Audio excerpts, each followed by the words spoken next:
Sometimes the world of the dead gets mixed up with the world of the living. What do you want? Children! Leave us in peace! Where is my daughter?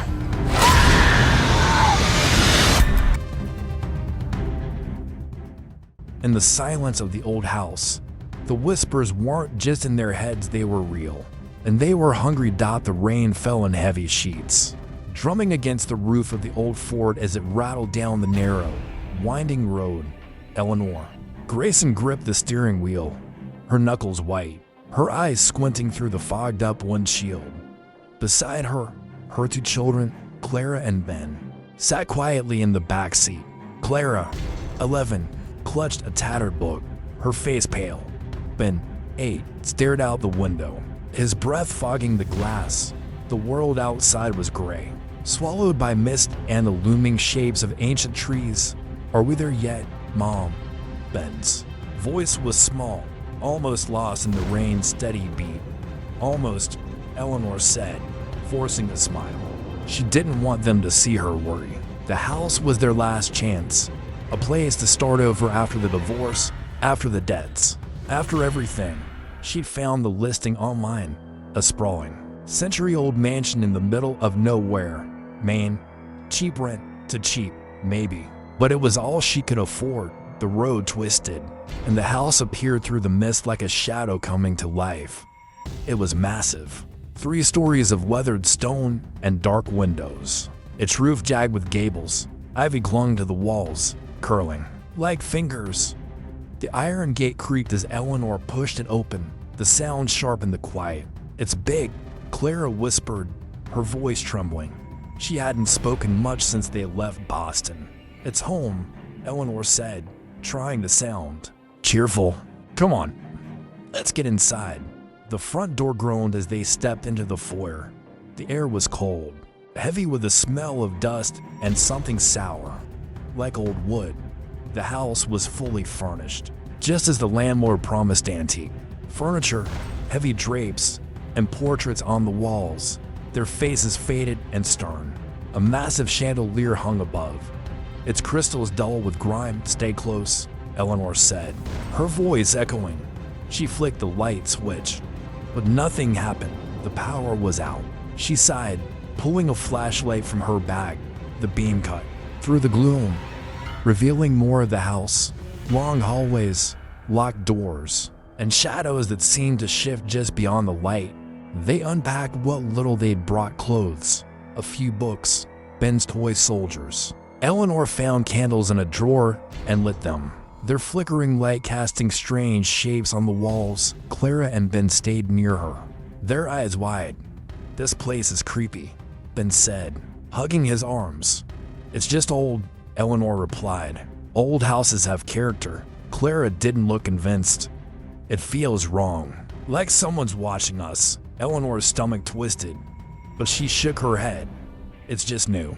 You'll get used to it." That night, they slept in the living room, huddled on a sagging couch under blankets.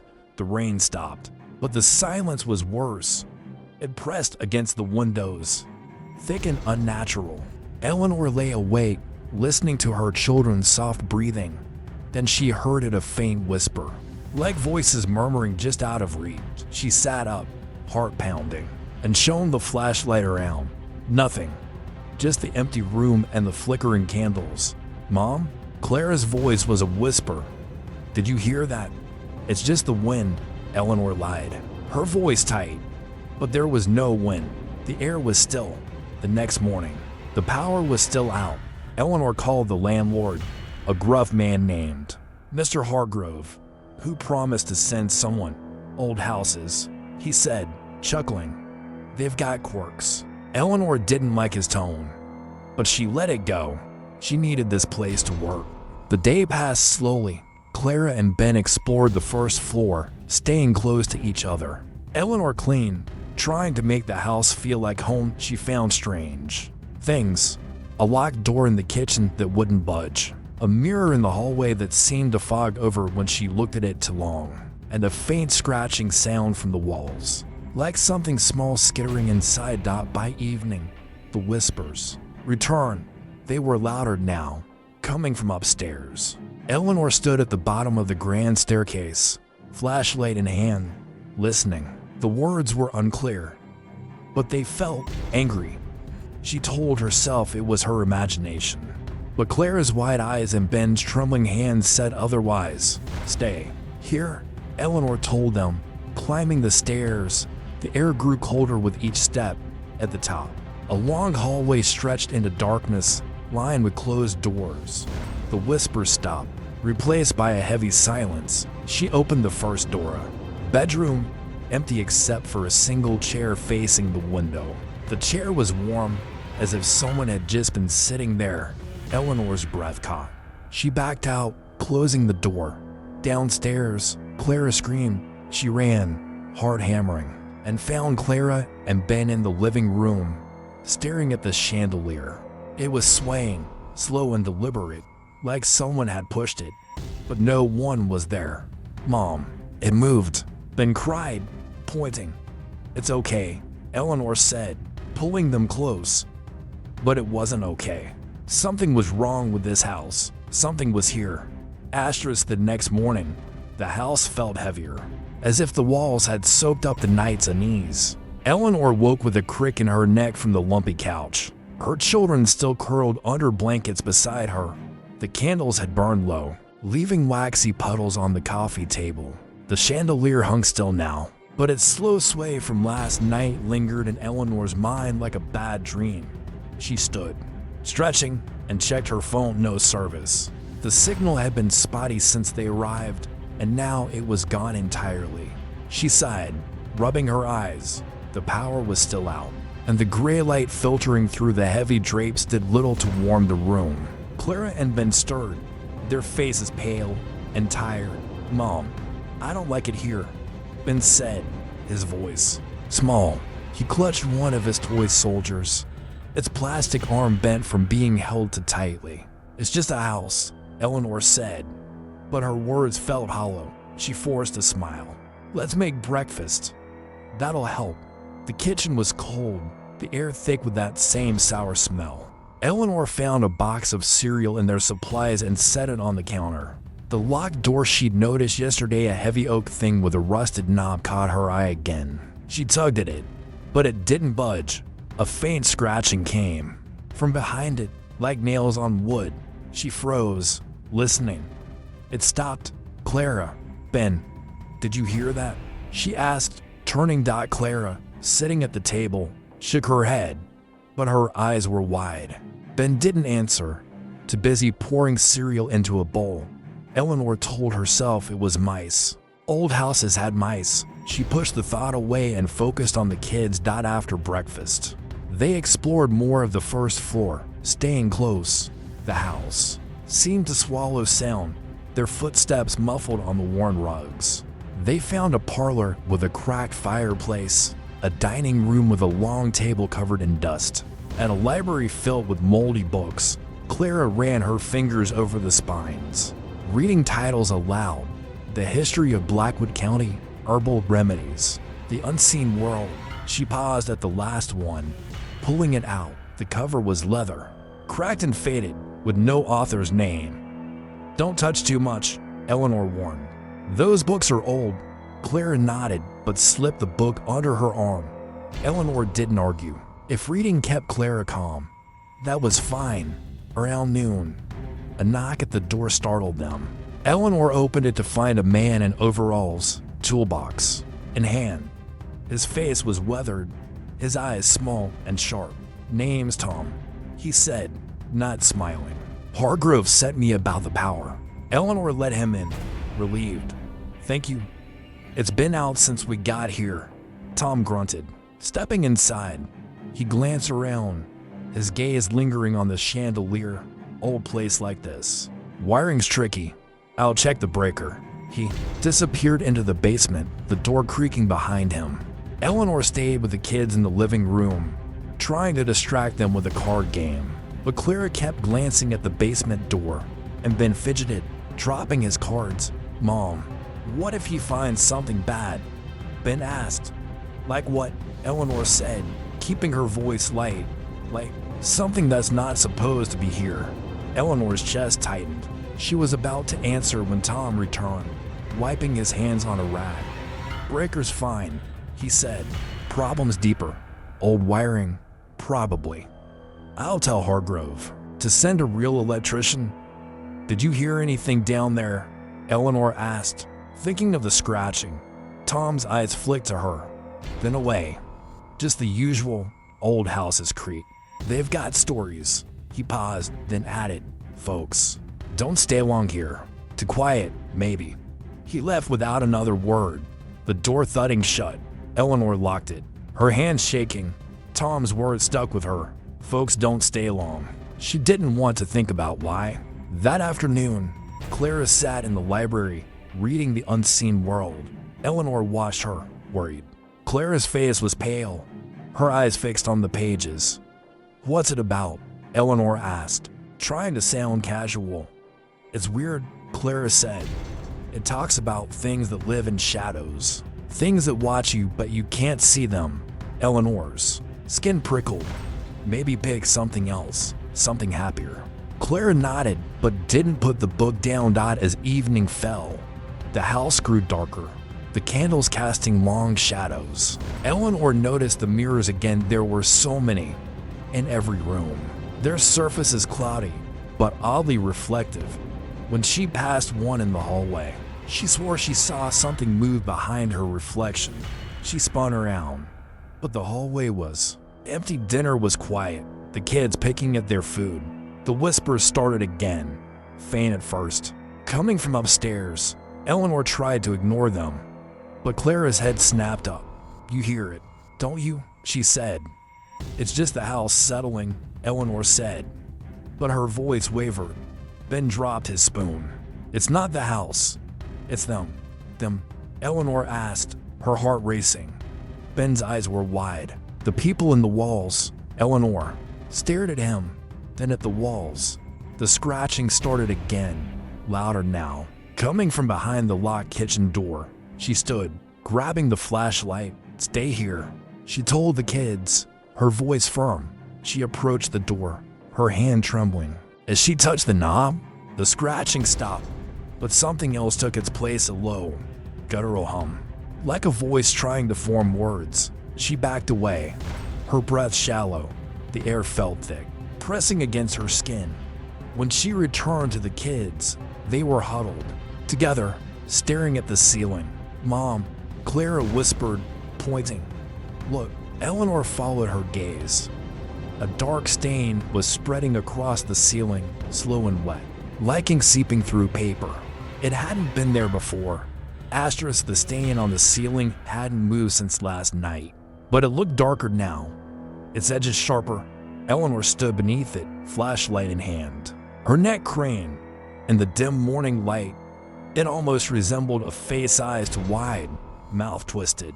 She blinked, and it was just a stain again, wet and shapeless. The air in the living room felt damp, like the house was breathing. "Mom, don't stare at it," Clara said, her voice sharp. She sat on the couch, the unseen world open on her lap, her fingers tracing the pages. Her eyes were red, like she hadn't slept. "It's just water damage," Eleanor said, but her voice lacked conviction. She turned to Ben, who was lining up his toy soldiers on the floor, arranging them in a circle. "Ben, why don't you help me unpack the kitchen boxes? We'll make this place feel like home." Ben didn't look up. "They're guarding us," he said, pointing to his soldiers. From the people in the walls, Eleanor's stomach twisted. She wanted to tell him to stop, to say it was just a game, but the memory of the scratching behind the kitchen door stopped her. Instead, she knelt beside him. "They're doing a great job," she said, ruffling his hair. "Come on, let's get some work done." The kitchen was no less unsettling in daylight. The locked door loomed in the corner, silent now, but Eleanor avoided looking at it. She and Ben unpacked plates and cups, stacking them in dusty cabinets. Clara stayed in the living room, reading. Eleanor could hear her muttering under her breath, words too soft to make out. It wasn't like Clara to be so quiet. so distant. The divorce had hit her hard, but this was different. The book was changing her. By midday, the power was still out, and Eleanor's phone battery was nearly dead. She found a broom and started sweeping the dining room, the repetitive motion calming her nerves. Dust swirled in the air, catching the light from the cracked windows. She noticed another mirror, this one above the fireplace. Its surface foggy but oddly clear in the center. Her reflection looked wrong, her eyes to dark, her face to pale. She turned away quickly, her heart thudding. Clara, Ben, lunch. She called, trying to keep her voice steady. They ate sandwiches in silence. The only sound the creak of the house and the occasional drip from the ceiling stain. Eleanor glanced up. The stain hadn't grown, but it felt alive. Watching them dot after lunch, Clara returned to her book, and Ben went back to his soldiers. Eleanor decided to explore more of the house, hoping to find anything to make it feel less hostile. She climbed the grand staircase, flashlight sweeping the dark hallway upstairs. The air was colder here, the silence heavier. She tried a few doors, most locked, until one opened with a groan. It was a small room, maybe a study, with a desk and a single bookshelf. Papers were scattered across the floor, yellowed and brittle. Eleanor picked one up, her fingers brushing. Something cold and slick. It was a letter, handwritten in faded ink, dated 1923. To my dearest Margaret, the house is not what we thought. The children hear them at night, the voices in the walls. They say it wants us to stay. I tried to leave, but the gate wouldn't open. I'm afraid, Margaret, if you get this, don't come here. Burn this letter. Forget us. Yours, Eleanor's. Hands shook as she read it again. The gate had opened for them, hadn't it? She remembered pushing it, the creak of the iron. But the words, the voices in the walls echoed Ben's fear. She stuffed the letter in her pocket, not wanting the kids to see it. Downstairs, Clara was still reading, her lips moving silently. Clara, honey, put the book down for a bit, Eleanor said, her voice gentle but firm. Clara didn't look up. It says the shadows listen, she whispered. They're always here, even when you don't see them. Eleanor's skin prickled. Clara, enough. Let's do something else. Clara closed the book, but held it tightly, her knuckles white. Ben was staring at the ceiling again, his soldiers scattered now, like they'd been knocked over. It's moving, he said, pointing at the stain. Eleanor looked up. The stain was the same, but the edges seemed to pulse, like a heartbeat. She blinked, and it stopped. It's just a trick of the light, she said, but her voice trembled. The night, the whispers were louder, coming from all directions upstairs, behind the walls, under the floor. They weren't just sounds anymore. They formed words, fragmented, but clear. Stay here. Eleanor lit more candles, their flames flickering wildly, casting shadows that seemed to twist and stretch. Clara clutched her book, refusing to let it go. Ben curled against Eleanor, his toy soldier pressed to his chest.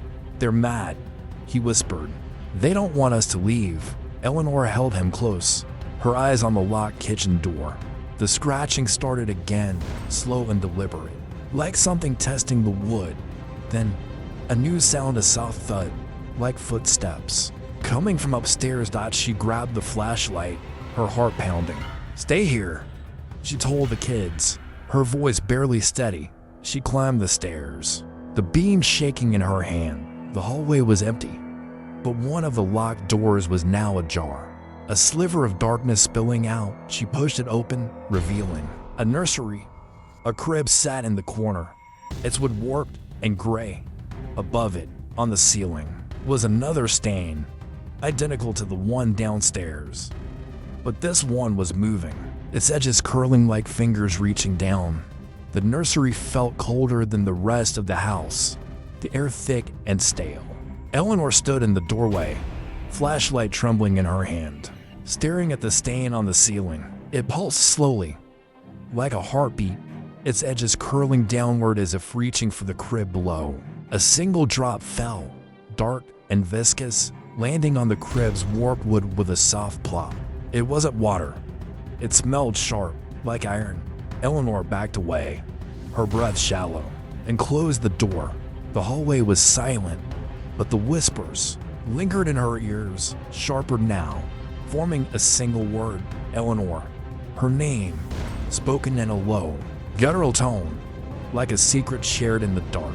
She hurried downstairs, her heart pounding, refusing to look back. In the living room, Clara sat cross-legged on the couch, the unseen world open on her lap. Her lips moved as she read, her voice a soft chant, words Eleanor couldn't make out. Ben was nearby, rebuilding his circle of toy soldiers, his hands shaking. The chandelier hung still, but the stain on the living room ceiling seemed darker, its edges more defined, like a shadow taking shape. Clara, put the book away, Eleanor said, her voice sharper than she meant. Clara, put the book away, Eleanor said, her voice sharper than she meant. She crossed the room, reaching for the book, but Clara pulled it close, her eyes fierce. It's important, Clara said, her voice low. It knows about them. The ones who watch. Eleanor's chest tightened. Clara, it's just a book. It's scaring you? Clara shook her head, her fingers gripping the pages. It's not scaring me. It's telling me what to do. Eleanor wanted to argue, but Ben's small voice cut through. Mom, the stain's dripping. She looked up. A single drop hung from the ceiling, quivering, then fell, landing on the coffee table with a wet smack. It was thick, dark, almost black. The smell hit her again, iron, like blood. She grabbed a rag and wiped it up, her hands trembling. It's just a leak, she said, but the words felt like a lie. Let's clean upstairs, she said, needing to move, to do something normal. The nursery. It's dusty. We'll make it nice. Clara didn't respond. Her eyes locked on the book. Ben nodded, clutching a toy soldier. They followed Eleanor upstairs, the staircase creaking under their weight. The nursery door was still closed, but a faint scratching came from inside, like fingernails on wood. Eleanor hesitated, then pushed it open. The room was the same crib. Stain, cold air, but something felt different. The crib was pushed slightly to the side, as if someone had moved it. Eleanor's flashlight swept the room, landing on the floor beneath the crib. Something was there, half hidden in the dust. A piece of paper, folded and yellowed. She knelt, heart racing, and picked it up. It was a child's drawing. Crude but clear, a house with jagged windows, surrounded by stick figures with wide, empty eyes. Above the house, a dark shape loomed, its edges curling like the stain. In childish scrawl at the bottom, it read, "They live here too." Eleanor's hands shook as she showed it to Ben. "Did you draw this?" she asked, her voice tight. Ben shook his head, eyes wide. "It's not mine. It's theirs." "Whose?" Eleanor asked, though she dreaded the answer. "The people in the walls," Ben whispered. "They're in the picture." Eleanor stuffed the drawing in her pocket, next to the letter from Edward. She didn't want the kids to see it anymore. "Let's clean," she said, grabbing a broom from the corner. She swept the nursery floor, the repetitive motion grounding her, while Ben dusted the crib with a rag. Clara stood in the doorway, clutching her book, watching them with distant eyes. The whispers came again as they worked, louder now, weaving through the air. "Stay, Eleanor. Ours." They seemed to come from the walls, the ceiling, the floor. Eleanor gripped the broom tighter, focusing on the dust, the dirt, anything to block out the sound. But Clara's chanting grew louder, matching the whispers, her voice blending with theirs. "Clara, stop it," Eleanor snapped, turning to her daughter. Clara's eyes met hers, unblinking. "They want us to know," she said. "They've been here longer than us." Eleanor's skin crawled. She grabbed Clara's arm, pulling her toward the door. "We're done here. Downstairs, now." They returned to the living room, the air heavy with candle smoke. Eleanor lit more candles, their flames flickering wildly, casting shadows that seemed to twist into shapes, hands, faces, eyes. Then clung to her side, his toy soldier pressed against his chest. Clara sat on the couch. The book opened again, her fingers tracing the words. That night, Eleanor couldn't sleep. The whispers were constant now, a low hum that filled the house. She kept the flashlight on, its beam pointed at the ceiling. The stain was moving again, its edges curling, forming a shape that looked too much like a hand. A drop fell, landing on her arm. It was warm, sticky, and it burned her skin. She wiped it off, her breath ragged, and looked at her children. Ben was curled up, asleep, his soldiers scattered. Clara was awake, staring at the ceiling, her lips moving silently. The book lay open beside her, its pages fluttering as if caught in a breeze. But the air was still. Eleanor stood, grabbing the flashlight. She needed answers. She needed to know what this house was hiding. She headed for the kitchen, toward the locked door. The scratching was louder now, rhythmic. Like a heartbeat, she touched the knob, and it turned. The door opened, revealing a dark staircase leading down. Eleanor stood at the top of the dark staircase, the open kitchen door behind her. The air from below was cold, damp, carrying a faint metallic tang, like the drops from the ceiling stain. The flashlight beam trembled in her hand, cutting through the darkness but revealing only worn stone steps descending into shadow. The scratching had stopped, replaced by a low hum, like a voice trapped in the walls. It whispered her name again, Eleanor, soft but insistent, pulling her forward. She glanced back at the living room. Clara sat on the couch, the unseen world open, her eyes glassy as she murmured words Eleanor couldn't hear. Ben was curled beside her, clutching his toy soldier, his face pale. "Stay there," Eleanor said, her voice barely steady. Just checking something. Don't go," Ben whispered, his eyes wide. "They're down there." Eleanor's heart thudded, but she forced a smile. "It's just a cellar, Ben. I'll be quick."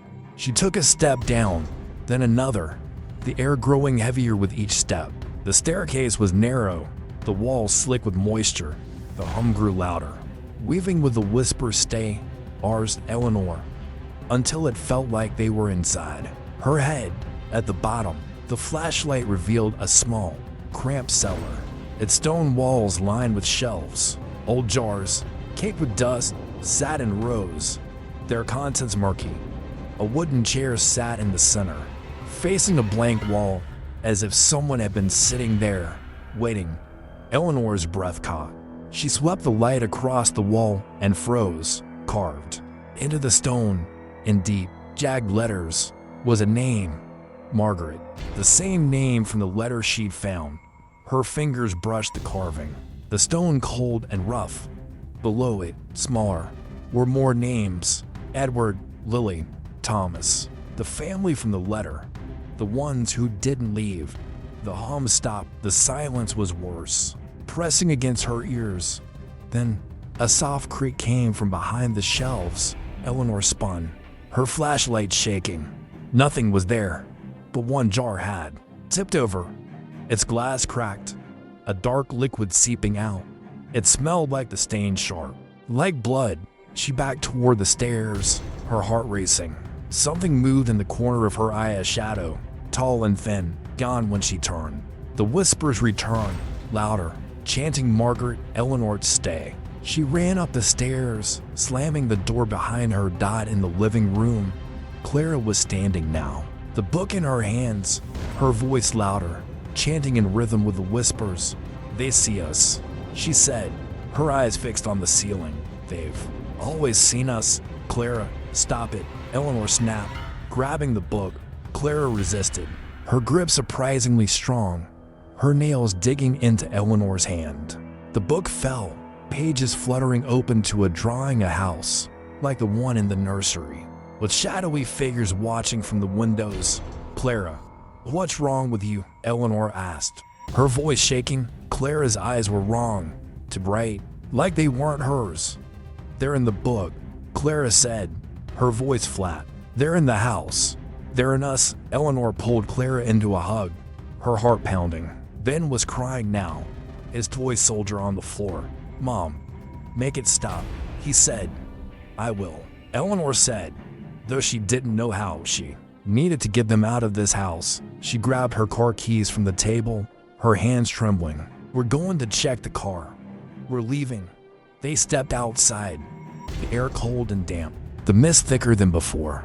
The old Ford was parked by the gate, its tires half sunk in mud. Eleanor turned the key in the ignition, but the engine sputtered and died. She tried again, then again. Nothing. The battery was dead, or something worse. The gate loomed in the distance, its iron bars swallowed by fog. Back inside, Eleanor lit more candles, their flames weak and flickering. She tried to focus on normal things, packing their bags, folding clothes, anything to keep her hands busy. But the house wouldn't let her. The stain on the living room ceiling was larger now, its edges curling into a shape that looked too much like a face, its eyes hollow. Another drop fell, sizzling on the floor. Clara sat silently, the book closed, but still in her hands. She hadn't spoken since the chanting, but her eyes followed Eleanor, unblinking. Ben stayed close, whispering to his toy soldier as if it could protect him. At night, the whispers were everywhere, filling the house like a storm. Eleanor, Clara, stay. They came from the walls, the ceiling, the cellar. Eleanor kept the flashlight on, its beam pointed at the kitchen door. It was still closed, but the scratching had returned, louder, more insistent, like something clawing to get out. Then Clara spoke, her voice low and strange. They're not just in the walls, she said. They're in the mirrors. Eleanor turned to the nearest mirror, the one in the hallway. Her reflection stared back, but it moved slowly, like it was lagging behind. She stepped closer, and the reflection smiled a smile that wasn't hers. The mirror's smile lingered in Eleanor's mind, sharp and wrong. As she backed away from the hallway, the whispers were a chorus now, filling the house. Eleanor, Clara, Ben, stay. Ours. Their voices weaving through the walls, the floors, the air itself. The candles flickered wildly, casting shadows that twisted into shapes, hands, faces, figures with empty eyes. Eleanor grabbed Clara and Ben, pulling them to the center of the living room, away from the mirrors, away from the walls. We're leaving, she said, her voice shaking but firm. Now, Clara clutched the unseen world, her eyes distant, her lips moving as if reciting something. Ben clung to her leg, his toy soldier pressed against his chest. They won't let us, he whispered, his voice small. Eleanor ignored him, grabbing their coats and a bag of essentials, clothes, food, her dead phone. She pushed furniture against the kitchen door, the scratching behind it louder now, like claws tearing at wood. The stain on the ceiling pulsed, its edges curling into a face that looked too much like her own. Another drop fell, burning the floor. Where it landed, the smell of iron thick in the air. She dragged the table to block the front door, then stopped. The gate, the car. They hadn't worked before, but she had to try. Stay here, she told the kids, grabbing the flashlight. Don't move. Outside, the fog was thicker, swallowing the world beyond the gate. The car still wouldn't start, its engine coughing and dying. Eleanor slammed her hands on the steering wheel, tears stinging her eyes. The gate loomed ahead, its iron bars cold and unmoving. She pushed, pulled, rattled at nothing. The whispers followed her, even out here, carried on the mist. Stay. Ours. Back inside. Clara was standing in front of the hallway mirror, the book open in her hands. Her voice was loud now, chanting words Eleanor didn't understand, old and guttural, like the hum from the cellar. The mirror's surface rippled, showing not Clara's reflection, but another girl, pale, with hollow eyes, her mouth moving in sync with Clara's. Clara, stop, Eleanor shouted, running to her. She grabbed the book, tearing it from Clara's hands. The pages fluttered, revealing more drawing stick figures, the house, the stain, and names written over and over. Marguerite, Edward, Lily, Thomas, and below them, new names, Eleanor, Clara, Ben. Eleanor's heart stopped. She threw the book to the floor, its pages landing open to a blank one that began to fill with ink, as if written by an invisible hand. "You are ours, Mom," Ben screamed, pointing at the ceiling. The stain was moving, spreading, its face now clear a woman's, with wide, empty eyes and a twisted smile. Drops fell faster, pulling on the floor, each one sizzling, each one whispering her name.